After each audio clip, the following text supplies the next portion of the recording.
Sean, I think we've lost Brad. Have you seen him anywhere? Bermuda Triangle is where I'd check. Oh, this is Red Card Radio.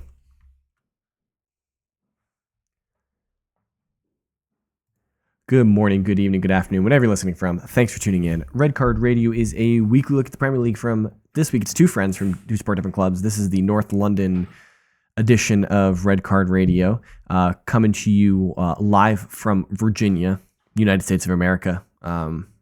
Not from North London, but it's okay. Sean, how are you doing tonight, man? What's up? Good. Stuff gets lost in the Bermuda Triangle all the time, or so they say. On occasion it does. So one of those world myths, or maybe urban legends, or however you want to call it, tall tales, something like that. Sean, can you do the ask people to subscribe real quick? Yeah.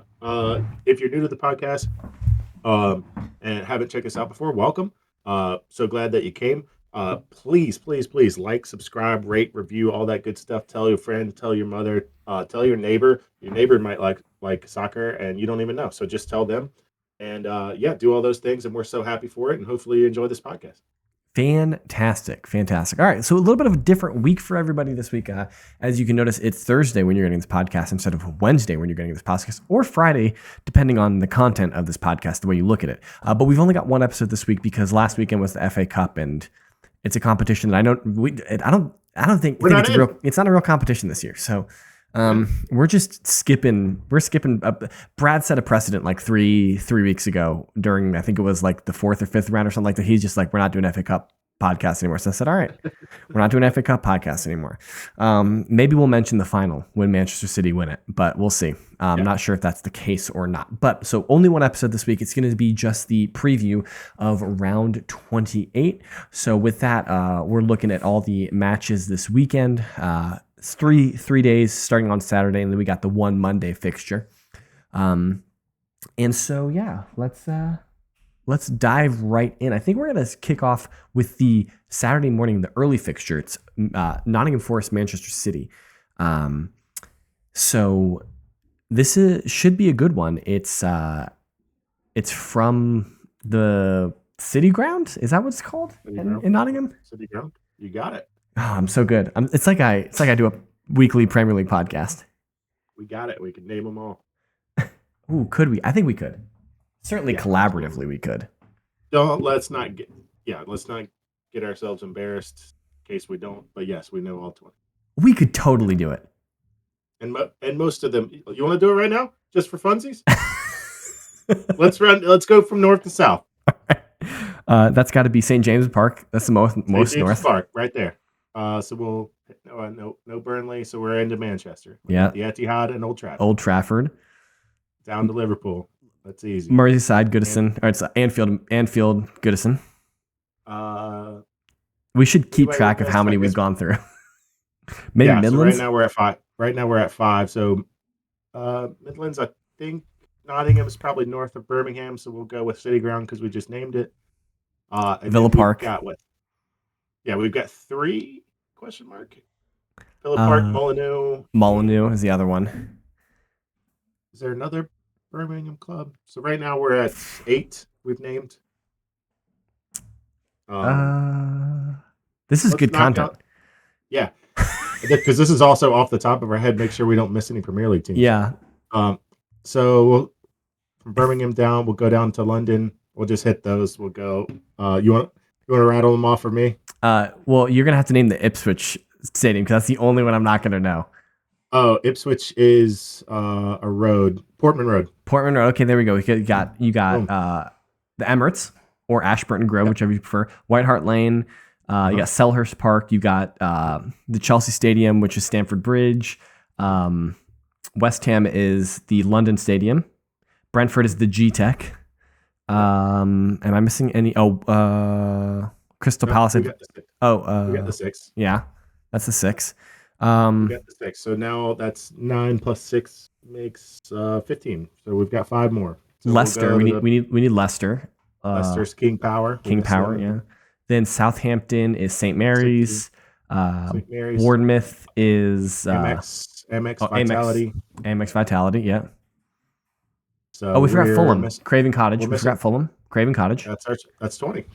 Dude, Nailed it. nailed it. What great content. What Yeah. great content. All right. So Nottingham Forest, Manchester City. What do we Yeah. think?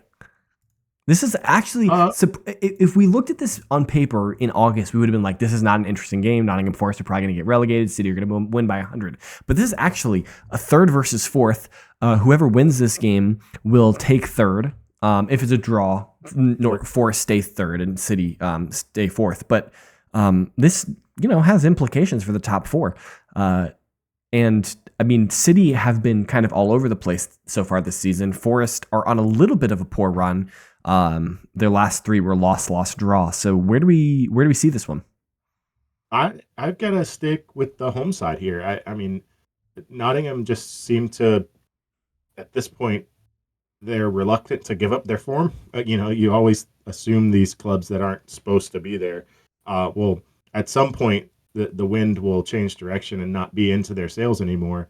Although I say that as over the last 2 years, Newcastle and Villa in successive years have finished in the Champions League spot, which are non-traditional spots. But yeah, the main reason I'm going is City's last results. They were thoroughly and summarily dominated by a injury-riddled Tottenham, and managed to come away with a Holland 12th minute goal, and Tottenham could not find an equalizer or a winner. So that's all you need. And Nottingham's front attacking group is a lot better right now than Tottenham's, since we are not healthy. With Chris Wood. Can we spare a thought for Chris Wood? Gibbs White. I mean, they're relentless. Chris Wood is on 18 goals right now in the Premier League. The man's going to be above 20 goals. If you put his 20 goals on, I don't know, Arsenal, they would be winning the league right now. Like right? You know what I mean? Like Chris Wood is having an amazing season. Yeah. If you put his 20 goals on Tottenham, we'd be like fifth. So I think also like Matt Sells, like from the back to the front, they really. What I was gonna say about Forest. One thing that I think they have going for them specifically is having Nuno, and the fact that they tend to be very well disciplined, like they're well regimented in what they want to do. And Nuno tends to have a plan for every situation. Now, sometimes he has the wrong plan for every situation, or for a certain situation. Thinking back to the Arsenal Forest game from the fall, when Forest came to Arsenal and they got essentially played off the park very quickly. But then you contrast that when at home just last weekend they hold Arsenal to a 0-0 draw last midweek. They also had that great victory in the cup. That doesn't exist at the weekend. So they're on a high right now. And I think that just generally speaking, I would assume that Nuno is going to have them well structured to play against the City side. And so I would anticipate them to be very ready for the challenges that City present. And so I think that's one of the things that they have going for them, is that they have a manager in Nuno that is very, I don't want to say rigid, but like you know what you're going to get with Nuno, right? So I think that's helpful for them. Yeah, I was just doing a quick research here. So yeah, okay. So I was remembering that correctly. The last time that Pep played a Nuno, well, other than earlier this year, the last time Pep played a Nuno managed team that was not named Tottenham, he did get a win 3-1, but the two times before that, 3-2 Wolves, 2-0 Wolves back in 2019. Okay. And the 2-0 was away at the Etihad. Okay. So Nuno has had some success against Pep, even at that point, the height of Pep at 2019, 2020, around that area. So that's another thing to consider, that he has had his number, and Pep seems to overthink those kind of things. When somebody gets one over on him, he tends to try to overthink it the next time through. So if we had to pick a winner in this game, I'm going Nottingham. For sure. Are you? Okay. I'm not sure. I'm not sure I'm brave enough to pick Forest. I'm not sure I'm brave enough. I, I'm such a slave to like what I think teams are, right? Like my head canon for teams rather than like what Gotta I use your see. eyeballs, man. Yeah, I have such a hard time trusting my eyeballs because I watch Use them. Arsenal and I think that we're a good team, and then you know, You could be in 14th, convincing yourself that you're a good team.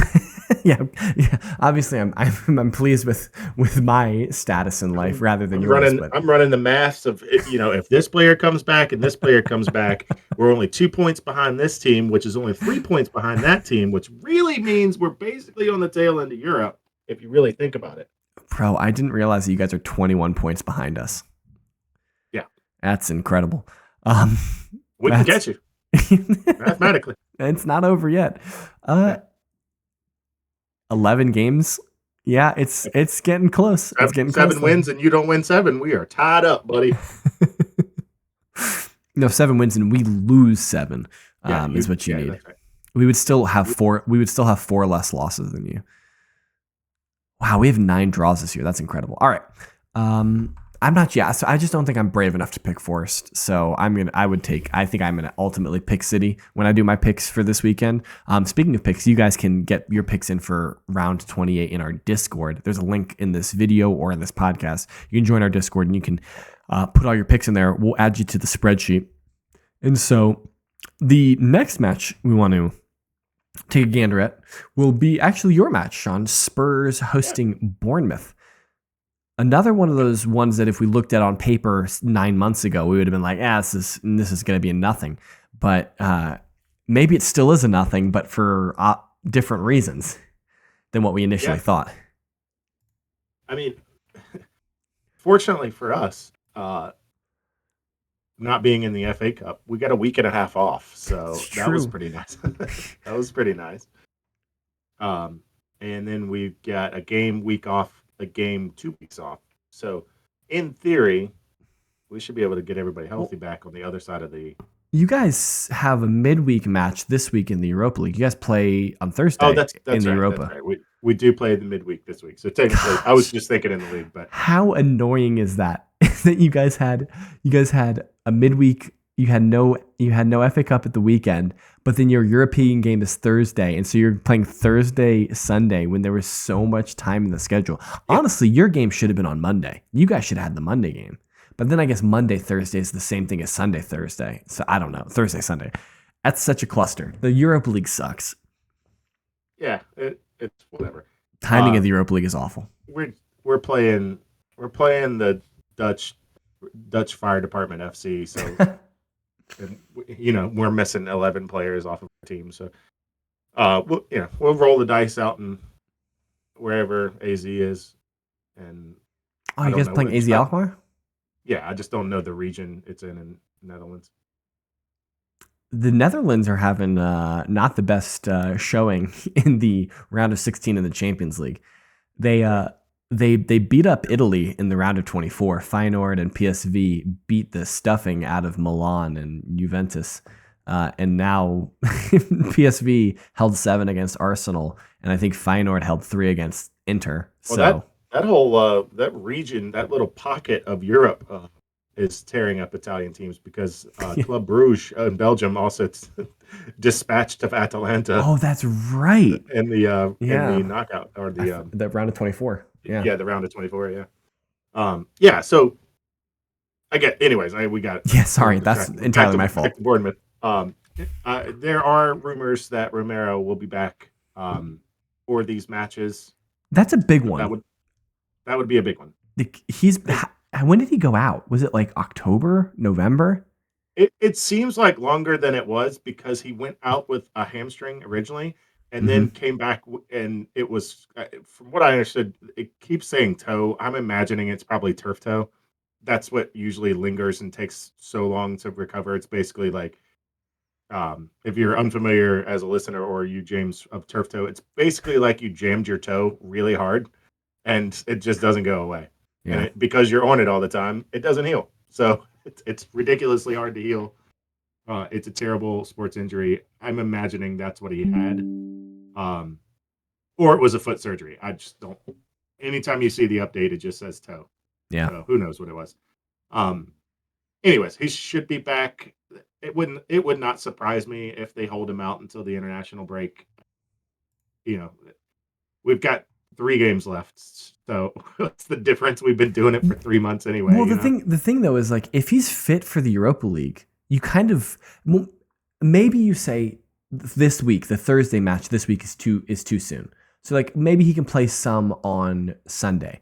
I think you guys are so strapped for players that you would at least run him out there for like 30 minutes at the second half, get him some playing time, and then on Thursday, like you have to advance in the Europa League. If you want to qualify for Europe next year, you want to win a trophy, like the Europa League is your best shot for it. And honestly, it's a competition that Tottenham could win. Now, I think I just read that Kulusevski also just got injured, and so he's gonna miss some time, something like that. I just read that. Maybe that's fake news, and you have to check me on that. But it makes sense. you need players back, and so while I would be shocked if Romero is fit and doesn't play in this match, especially against a Bournemouth squad that is very potent in front of goal. Like their wingers, like their attack is at times incredible. The way that they move forward. Yeah, Clovert, Semenyo, like they're Sinestra, like they've got very potent like attackers. They are. We were able to give Spence a rest, which was nice. If Romero is available, it would be nice to give Gray a rest. He's played every minute since the end of November. And no complaints out of the kid. I mean, he's putting in a shift every day, 90 minutes, whatever he can do to help the team. But give the lad a rest if we have the players available. Where's your confidence level though coming into this match, knowing what Bournemouth have been over the last 3 or 4 months, knowing what Tottenham been? What's your confidence level into a match like this? It's got to be a win, and that confidence comes from 3 straight wins in the league, and then a 1-0 or a 1-0 loss, 0-1 loss, legally a loss. To City that we should have won. I feel like we summarily beat City and it just didn't in everything except scoring goals. So, which is the important part if you want to win games. Unfortunate on that front, but it's got to keep your confidence up though, right? I mean, you dominate City for 90 minutes and just can't put the ball in the back of the net. But coming off 3 wins, I'm looking for a win here. That to me seems like it's kind of been the way that you've spoken about Spurs season though a lot this year. Is it like, oh, we dominated the game, but we still lost, right? And so like apparently for Spurs this year, dominating the game is still just not enough, right? Yeah. And so there has to be more to it. And so that's troubling. I think this is actually going to be an incredible game because both of these teams want to play. Both of these teams want to attack. Both of these teams want to score goals. And so, this could be a 7-goal thriller. Like this could be an exciting game. I would be shocked if there's less than 4 goals scored. Yeah, I mean, Bournemouth have their eye on Europe, and so it's an important game for them. And for all of the rumors surrounding that are coming from every other team, the club has continuously said, we are backing Ange, shut up. I mean, they have to. And they have to. Everyone's finally shut up, chiefly because we won 3 games in the league in a row. That helps. So that's how that works. So everybody's shut up. But it's important for Tottenham because if he's going to be the manager next year, he'll ship your hind parts out if you're not putting in 110%. So 15th or 5th, it doesn't matter to him. Yeah. So if you're not pressing, if you're not sprinting, if you're not winning 50-50s, you're not getting on the field for Ange. So they got to play. I think it would be super short-sighted. We're not going to get into this, but it would be super short-sighted to sack Ange. It would be so dumb. So I'm taking the over on 4 goals. I'm not picking a winner yet. I'm not sure, but I think this is going to be a good game. I think it's going to be a really good game. I think the last game we want to really handle very in depth, we'll probably have a mention for some of the other matches that are going on this weekend, but it's the Manchester United Arsenal match from Old Trafford. So this is the like one of the more storied rivalries in England, especially in the thousands, in the Premier League era, definitely. Manchester United versus Arsenal. So on paper, I look at this match and I say, Arsenal are second, United are 14th. This should not be a competition. But there's specifically two games every season, two teams that Manchester United always show up against, and it's Liverpool and Arsenal. Those are the two games that United look at and they say, this is the game that we desperately want to win. It's not even City. They don't really care about City that much because they don't really see City as a rival.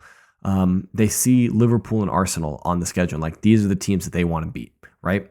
And so traditionally, United are always a tough game for Arsenal. And so while I look at this and say, objectively, I think that Arsenal are better, the problem that I then that I go back to is that our center forward is either going to be a defensive midfielder or a left back.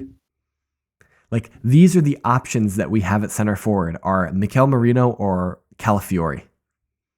These and I say this not jokingly, like, these are serious options as center forward for Arsenal. Calafiori has scored some interesting goals for Arsenal this year. The seventh that he scored against PSV at the weekend, or at midweek, excuse me, was Odegaard through ball. He made a run behind the defense and then scored across the face of goal with his non-dominant foot.